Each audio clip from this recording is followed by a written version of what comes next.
I was told there was no room at the Christmas table for my daughter and me, but my sister's neighbors were there with seats saved. I didn't argue, just showed them the gifts and left. My mother was shouting, "Don't leave."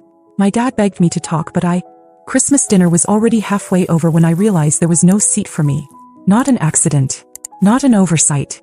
The table was full, chairs pushed close, plates already smeared with gravy and half-eaten ham. I stood in the doorway with my daughter Ellie, holding the gifts we'd wrapped the night before, and no one moved. Amanda made eye contact, then quickly looked away. My mom was laughing at something one of the neighbors said. My dad gave me a brief nod like he just remembered I existed. I didn't say anything. I just stood there like some distant relative who had shown up uninvited. There were people I didn't even recognize sitting at the table. Neighbors. Friends of Amanda's, maybe. One of them had their coat on the back of what was clearly the last available chair. My daughter tugged at my sleeve, confused. I told her we'd just drop off the gifts. I walked over to the tree, placed the bags down carefully, made sure the card with the envelope was still sealed tight. Then I turned to leave. That's when my mom yelled across the room loud enough to stop the conversation. "Don't go." My dad stood up suddenly, knocking into someone's plate. He called out my name, said we should talk, but by then Ellie was already pulling her boots back on. The ride home was quiet except for the sound of wrapping paper rustling in the back seat. It wasn't always like this, but everything shifted after my husband left me. He didn't just leave, he moved in with the woman who lives one block over. Jenna. The same woman who once borrowed my slow cooker and returned it with dried onions still crusted on the lid. My mom's reaction? She said it made sense. That Jenna took care of herself. After that, it was like my entire family decided I was defective. My sister stopped inviting me to anything unless she needed help setting up. My parents laughed when I said I was going back to school. My dad kept asking if I was done sulking yet. They treated me like the failure who got left.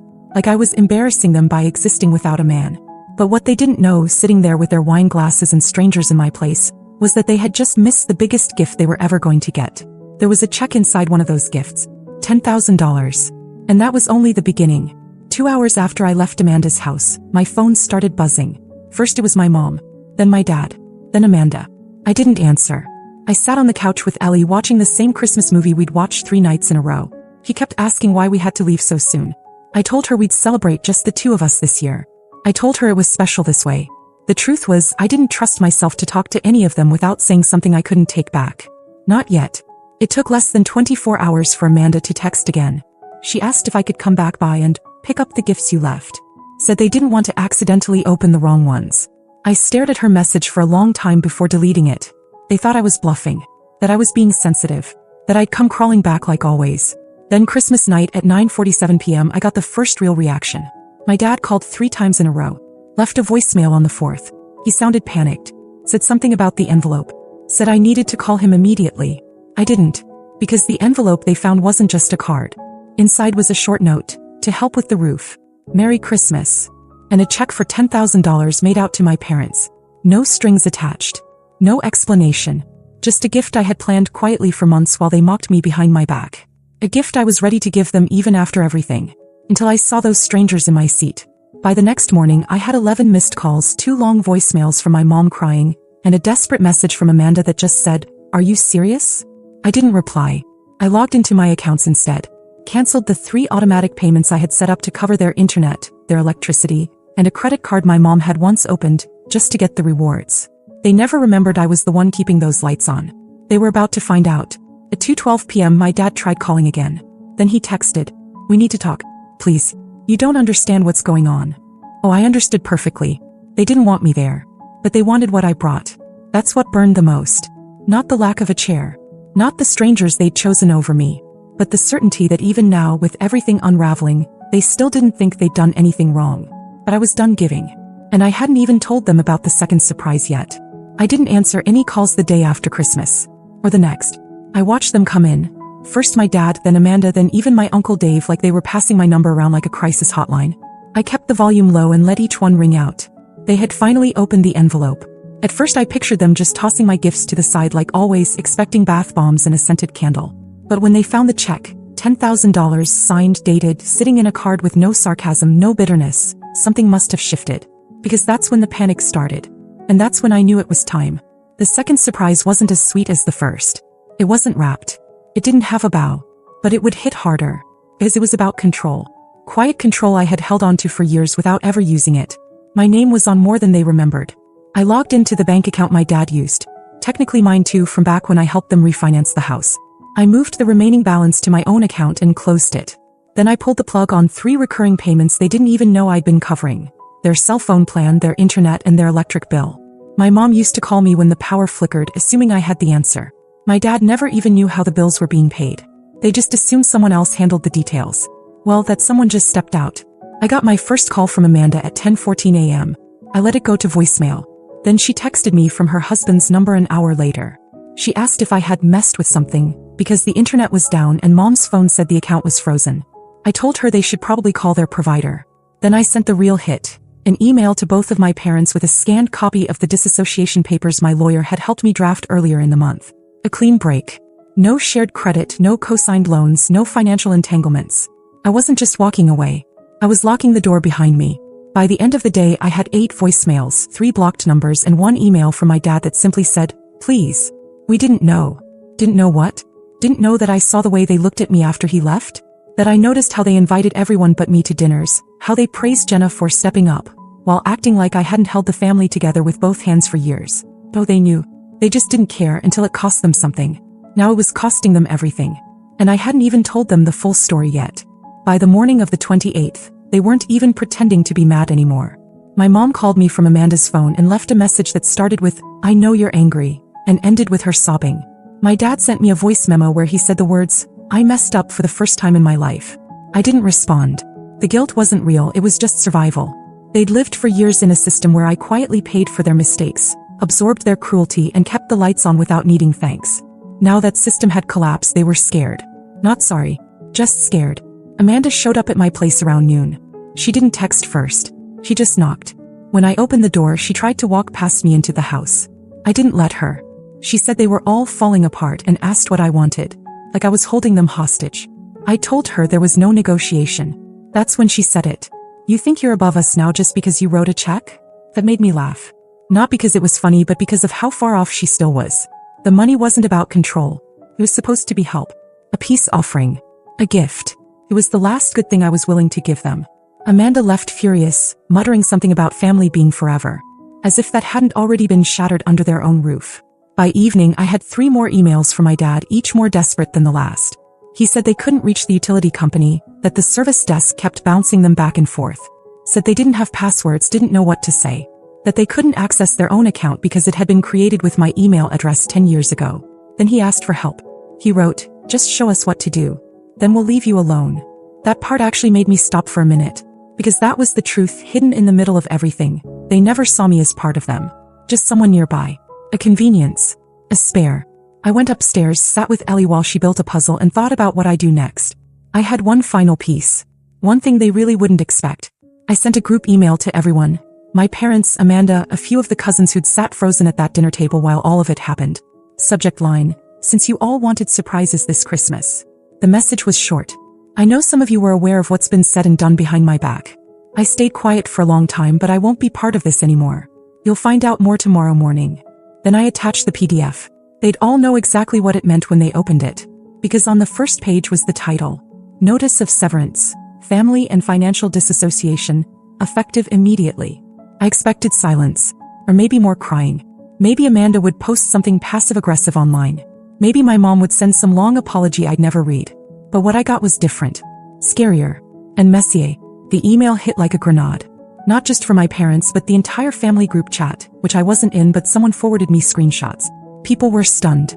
A few were angry. Most stayed quiet. The subject line alone was enough to rattle them. And the document, severance from all financial and personal obligation, was cold, clear, and final. I expected a reaction. What I didn't expect was desperation that turned into something darker. It started with Amanda. 10 texts in a row. One of them actually said, "This isn't you. You're not this cruel." I almost laughed. Then she sent me a photo of my mom sitting on the couch crying, like that would make me forget the years of eye rolls and whispered jokes about how I wasn't strong enough to keep a man. I didn't respond. Around midnight, my email account was hit. Someone tried to reset the password. Gmail flagged the attempt. Same zip code as my parents. Same service provider. I changed every password I had and activated 2-step authentication on everything. Then I checked the shared Netflix account and saw it had been logged into 5 minutes earlier. I removed every device but mine.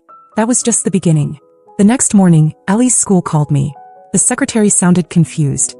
She said someone claiming to be my mother had called and said I had approved her to be the new emergency contact, and asked if she could take over pickup that week. My stomach dropped. I told them absolutely not. I removed every name on the list but mine. Added a password phrase to the account so no one could impersonate me again. They weren't just panicking now. They were trying to claw their way back into control. I spent that afternoon on the phone with my lawyer. I told him everything. The login attempts, the school interference, the sudden obsession with regaining access. He said it was good I had proof. That if they escalated we could file for protective clauses. Not just financial but physical if needed. I hated that it had come to this. But I wasn't scared. Just angry. More than I'd ever let myself be. That evening Amanda came again. I saw her through the camera on my porch. He brought my dad this time. It was snowing lightly and they were bundled up in the same winter gear I'd bought them last year. They didn't ring the bell right away. They just stood there for a few minutes like they thought I'd feel guilty if I saw them waiting in the cold. Then they rang. Twice. I didn't answer. I watched from the window upstairs. Ellie was already asleep. Then my dad stepped forward and said loud enough for the whole street. It wasn't just us. She knew everything. Jenna. I didn't move. I didn't breathe. He looked up toward the window. I didn't blink. Then he said, she was at the Thanksgiving meeting. They planned it. I had no idea what he meant at first. I hadn't gone to Thanksgiving. They told me not to bother. Said it was too soon after the divorce and everyone needed space. But now he was saying Jenna was there? With my family. Planning what? They left 5 minutes later after I turned the porch light off. I sat in the dark thinking about what he said. The neighbors. The chairs at Christmas. The weird timing of everything. The smirks. The envelope. Planned. It was never just about ignoring me. It was something else. Something I hadn't seen coming. I didn't cry when I found out my husband had been sitting at my family's Thanksgiving table with Jenna. I didn't yell either. I just sat there on the edge of my bed staring at my phone, feeling something shift permanently inside me. I wasn't shocked. Not anymore. It just confirmed what I'd already started to understand. It had never been about forgetting me. It had been about replacing me. That morning, I called my lawyer again and gave him the go-ahead to complete the disassociation papers. Financial, legal, and personal. Everything that connected me to them in any way. No more shared utilities, no co-signed anything, no loose threads.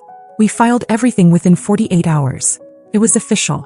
My parents lost access to every convenience I used to quietly give them. Internet gone. Phone plans gone. Credit line I'd opened for emergencies, closed. They would have to start from scratch just like I had 2 months earlier when my husband vanished from our life overnight. Only now they didn't have me. That was fair. Still, I needed to do one last thing. I didn't want to leave things open-ended. I didn't want them to spin the story later. Pretend they didn't know why I cut them off, say it was sudden or that I had snapped. So I called them. Both of them. Together. I said it was the last time I'd speak to them and I meant it. My mom answered. My dad was already on speaker. I said calmly that I knew everything now. That I knew about Thanksgiving. That I knew Jenna was there. That I knew my husband sat at their table while they laughed and passed around cranberry sauce, pretending they hadn't chosen sides. That they invited the woman he cheated with and disinvited the woman he left. They didn't deny it. My dad mumbled something about not wanting more drama, and my mom started crying. She said she thought I'd be too emotional if I saw him. I reminded her I had been covering their bills. That I had a check under that tree, $10,000 to fix their house. That I brought it even after everything. And they still picked her. Then I told her I canceled the check. I told her the bank confirmed it. They'd never see that money. Not $1. And their roof would leak until they figured out how to fix it themselves. It got quiet. I told them one last thing. That I had written everything down. Every call, every bill, every cruel comment. Every time they laughed when I talked about Ellie's therapy or told me to stop making a scene. I had it all. And if they ever tried to spin the story to anyone, I'd make sure the truth was louder. She asked if I was serious. I said I was, and that this call was the last favor I'd ever do for them. Then I hung up. After that, I blocked their numbers.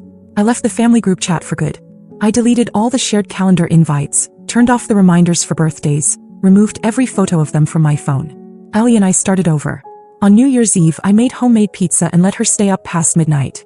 We danced in the living room. She asked if we were still going to Grandma's house someday. I said no, not anymore. But that we could build a new kind of family now. One that didn't make us feel small. It didn't happen all at once, but the weight slowly lifted. I slept better. I didn't jump when my phone buzzed. I stopped rehearsing arguments in my head. The silence felt strange at first. Then it felt like peace. The past didn't vanish. But I didn't carry it anymore. And that was the gift I gave myself. Mini update, 6 weeks later. I didn't hear anything for a while. Not a word from Amanda, not a call from my parents, Not even a passive-aggressive post I'd have to pretend not to understand. It was like they'd all vanished. I thought maybe they finally got it. That maybe they'd leave me alone for good. Then last Friday I got a letter in the mail. Handwritten. No return address. It was from my dad. He didn't apologize. He didn't even mention Ellie. The letter was short, just a few lines. He said the house was getting worse. Said they tried to get a loan, but their credit wasn't strong enough without my name. He wrote, it was never supposed to go this far. I didn't respond. Not because I wasn't tempted. I was. For about 5 minutes. But I folded the letter, placed it back in the envelope and tucked it in a drawer I rarely open. I don't need to burn it. I just don't need to carry it anymore. Ellie's doing better. She started smiling more at school, making up silly games again. We made a new tradition last week. Every Friday we go out for pancakes no matter what. Just the two of us. Last time she told me it was her favorite day of the week. That's all I needed to know. I made the right decision. Sometimes the most radical thing you can do is stop proving your worth to people who already decided to ignore it. I stopped proving, and I never looked back.